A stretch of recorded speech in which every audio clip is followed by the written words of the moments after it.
네, 안녕하세요. 이쌤의 이웃영어의 이쌤입니다. 반갑습니다.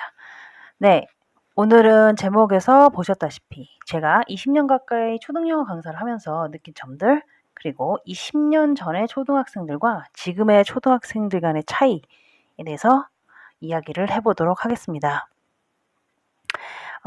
꼭 영어 강사로서 느낀 점이라기보다는 아이들과 이제 한 20년이라는 시간을 같이 이제 부대끼다 보니까 그 시절의 어떤 아이들과 지금의 아이들의 어떤 차별점? 다른 점? 네, 그런 것들이 참 많이 느껴지기도 하고 그래서 이야기를 해보도록 하겠습니다. 제가 2002년부터 초등영어 강사를 이제 시작했는데요.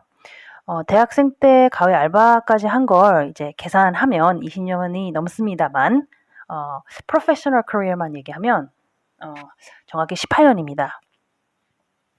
지금 이제 생각해보면 그 시절에 가르쳤던 초등학생들과 지금의 초등학생들은 어마어마한 차이가 나는데요. 일단 18년 전에 제가 가르쳤던 초등학생 아이들이 현재 소위 이제 말하는 밀레니얼 세대라고 불리는 세대였죠. 그러니까 지금 이제 20대 후반에서 30대 초반 정도까지 이제 대학생이거나 아니면 복학생 또는 사회초년생 정도에 해당됩니다. 그리고 이제 그 밀레니얼 세대보다 더 어린 지금 초중등 학생들은 이제 X세대라고 알려진 1968년 이후에 한 70년대 정도에 태어난 세대의 부모에게서 이제 태어난 아이들이라고 볼 수 있는 거죠. 네. 제가 X세대에 사실은 해당이 됩니다. 제가 대학교 때 무슨 화장품 광고에서 이렇게 어떤 광고 문구 맨 끝에 어쩌저쩌 해서 나는 그래서 X세대다 이런 말을 했던 기억이 나요. 그런 TV에서 봤던 그런 광고를 봤던 기억이 납니다. 네, 무튼 바로 시작을 해보도록 하겠습니다. 이제 크게 한 6가지를 얘기할 건데요. 첫 3개는 지금 현재 세태라 그래야 되나요? 밀레니얼이나 밀레니얼보다 더 어린 친구들이 지금 느끼고 있는 그런 생각 또는 어떤 교육의 교육이 앞으로 나아가야 될 점이라든지 그런 부분에 대해서 얘기를 나눠보도록 하겠습니다. 네, 1번은요. 가장 기본적으로 지금 초등학생들은 생각하는 방식이 달라요. 그러니까 지금의 초등학생들의 사고방식은 단순히 우리가 소위 말하는 세대 차이라고 단정 짓기에는 그건 너무 1차원적인 정의인 것 같아요. 그렇게 정의 내리기가 참 힘든 것 같아요. 이제 부모님들은 이제 내 아이를 보면서 도무지 너무 이해가 안 되니까 얘가 누굴 닮아서 이래 이런 말을 하면서 한탄을 하시는데요. 그 질문 자체에 답이 있어요. 아무도 안 닮아서 그런 거예요. 진짜 엄마, 아빠, 할머니, 할아버지, 이모를 안 닮은 거예요. 그러니까 우리 세대, 소위 이제 제가 이제 X세대인데 우리 세대 때는 부모님이나 선생님 또는 주변에 이제 어른들이 하는 말이나 권고 또는 충고, 가르침이 가장 큰 영향을 미치는 세대였어요. 근데 현재는 중학생들은 물론 어른들의 말을 듣기도 하고 부모님 말을 이제 참고하기도 하지만 사실은 디지털이나 미디어, 소위 매스컴의 영향을 가장 많이 받습니다. 그렇죠? 근데 이제 우리 부모님들은 학부모님들은 우리 시대 때도 그랬어. 그죠? 우리 시대 때도 우리 부모님이랑 세대 차이 느끼고 그랬어라고 이제 말씀하시겠지만 안타깝게도 지금의 아이들이 느끼는 어떤 세대 차이와는 좀 차원이 다른 것 같아요. 단순히 디지털 세대라는 게 이제 아날로그 세대에서 디지털로 넘어왔다라고 할 수 없어요. 그거는 이제 우리 세대예요. X세대들. 네. 근데 지금의 아이들은 디지털 세대를 넘어서 스마트 시대에 살고 있는 거예요. 그러니까 디지털 세대 안에서도 세대 차이가 난다는 거죠. 자, 풀어 말하면 2000년 이제 초반의 디지털, 또는 2000년대, 2000년 후반의 디지털, 그리고 지금의 디지털 세대는 차이를 단순하게 좀 비교를 하자면요. 처음에 디지털 세대 막 이렇게 말을 할 때 이제 어떤 게 생겨났냐면 케이블이 생겨났고요. 네. 그다음에 이제 알람 시계나 그런 시계 같은 게 디지털로 바뀌었고요. 그죠? 그래서 이제 여러 가지 이제 우리가 진짜 피부로 느낄 수 있는 그런 차이들이 있었어요. 근데 지금의 아이들은 디지털은 당연히 태어날 때부터 있었지만 그 디지털이 어떤 1차원적인 디지털이 아니고 굉장히 고차원적인데, 그 고차원적이라고 말하면 너무 애매하니까, 그러니까 아날로그에서 디지털로 넘어오는 그런 단순 단계가 아니고 이제는 디지털 안에서도 AI를 자유자재로 활용을 하고 만들고 이런 세대가 된 거죠. 그죠? 그렇기 때문에 그거는 우리 부모님들이 이제 아이들을 이해하기에는 갭이, 예전에는 예를 들어 갭이 한 1에서 10에서 1에서 10을 따지면 한 5라고 했으면 지금은 5에서 그냥 한 1000으로 그냥 점프한 거예요. 그죠? 당연히 이해할 수가 없죠. 거의 말도 거의 외계어처럼 하고 줄임말 이런 건 당연히 기본이고요. 그죠? 우리가 도저히 알아들을 수 없는 단어들을 사용하고, 그죠? 네, 미디어 영향을 굉장히 많이 받기 때문에 그렇습니다. 그래서 이제 요즘 아이들은 당연히 이제 학교에서 공부하고 다 그러지만 학교에서 우리 시대에는 없었던, 그죠? 코딩을 배운다든지 그렇죠. 네. 그죠? 앱을 만드는 어떤 코딩 프로그램이 있다든지, 네. 그리고 유튜브를 통해서 영어를 배운다든지 이런 시대인 거예요. 그렇기 때문에 아이들이 이런 미디어 영향을 받는 거에 대해서 부모님들이 좀 빨리 이제 좀 적응을 하셔야 되는 것 같아요. 네, 그게 이제 1번이에요. 그러니까 단순히 아날로그에서 디지털로 넘어오는 그런 차원의 다름이 아니고 디지털 세대 안에서의 또 차이가 많다는 점, 네, 크다는 점, 굉장히 점프를 많이 했다는 점, 그 점이 이제 1번입니다. 네, 그 다음 이어서 2번은요, 두 번째는 교육 방식이 정말 많이 다릅니다. 그러니까 물론 여전히 교과서와 책을 충실하게 공부하는 것이 기본 중의 기본이죠. 그거는 말을 할 필요가 없는 거죠. 그렇죠. 그렇지만 이제 기본을 다지고 나면 요즘 교육의 가장 중요한 부분은 그냥 일방적으로 지식을 전달하는 것이 아니고요. 소통, 공감, 그리고 시청각 교육입니다. 시청각 교육을 제가 마지막에 넣은 이유는요. 기성세대들도 시청각 교육은 했어요. 물론 지금의 어떤 시청각 교육이랑은 좀 다르지만 네, 있었습니다.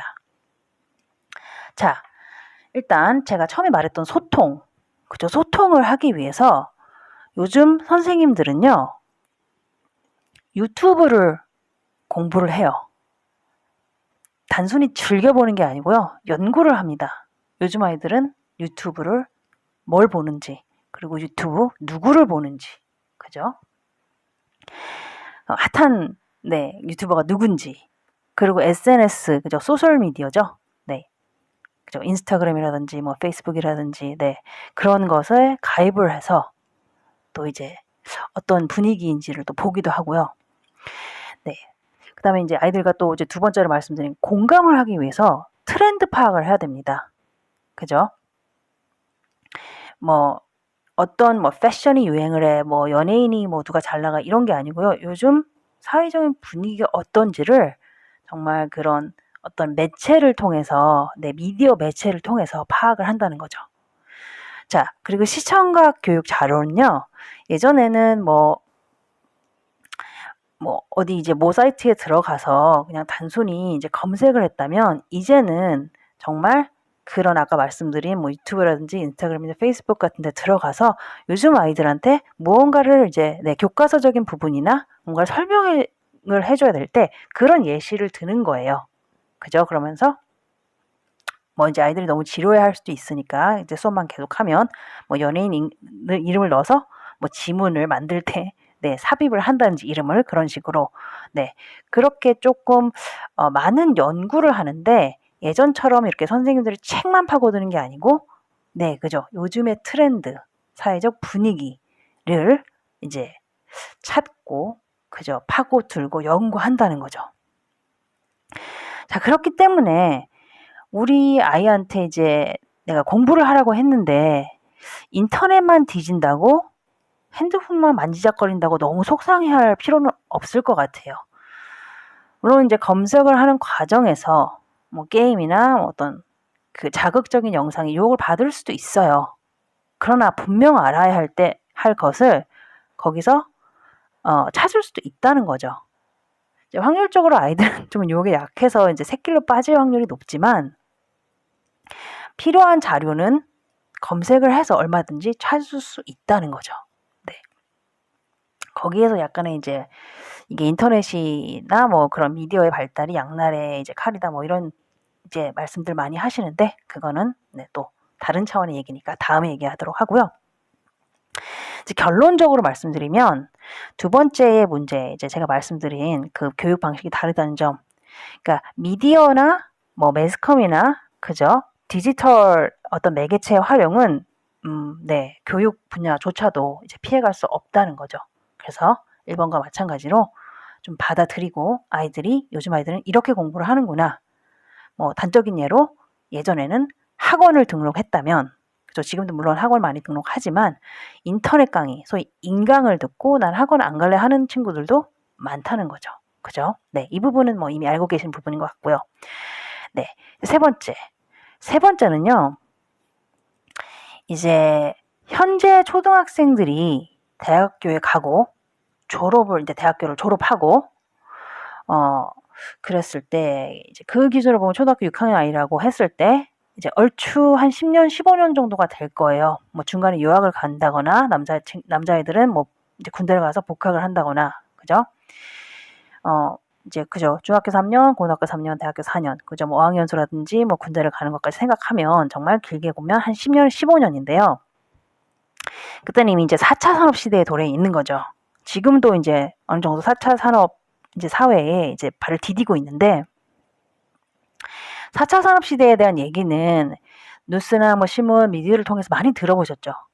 근데 저도 역시 4차 산업이 정확하게 4차 산업 시대엔 정확하게 어떤 교육이 필요로 하는지 잘 알지는 못해요. 왜냐하면 현재도 AI 기술을 개발하고 활용하고 자유자재로 이렇게 네, 할 수 있을 정도로 하루가 다르게 기술이 발전하고 있는데요. 10년, 15년 뒤에는 어떤 세상이 펼쳐질지 예상은 할 수 있겠죠. 그렇지만 정확하게 파악하기에 무리가 있다는 거죠.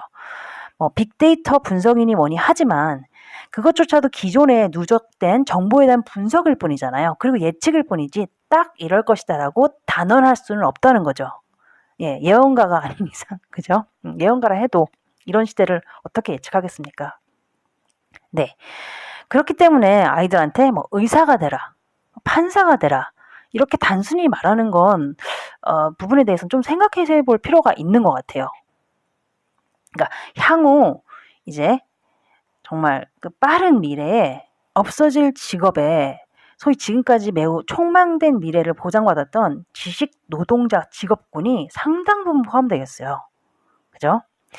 뭐 이렇게 뭐 초록창에 네, 향후 10년 내에 없어질 직업을 검색해 보시면요. 기사가 쏟아져 나옵니다.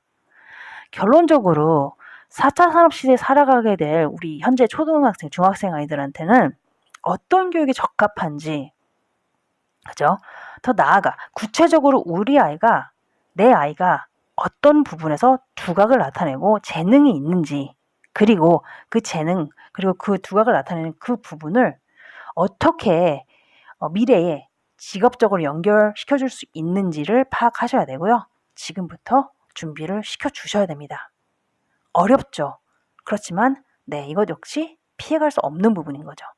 그리고 아이마다 다 다르고 다 특색이 있기 때문에 아이와 가장 가까이서 생활하시는 부모님들께서 그거를 파악해 주시고 개발해 주시는 역할이 매우 매우 큽니다.